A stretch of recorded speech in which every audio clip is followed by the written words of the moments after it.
هذا الكرسي كما راكم تشوفوا كرسي هذا مغلف وفيه بقع هكا تاع كريمه شوكولا هكا ونشفت.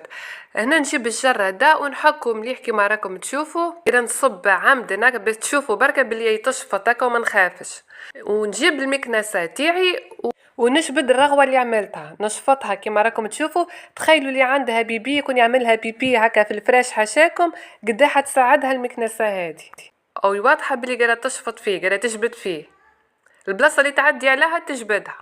نجبد مليح هذاك الجر هكا ومن بعد نجيب ما نضيف وكشغل نشللها نعمر الاسفنجه تاعي بالماء هذاك ونعقب عليه الكرسي تاعي كما راكم تشوفوا، ونشعل المكنسه تاعي ونجبد الماء.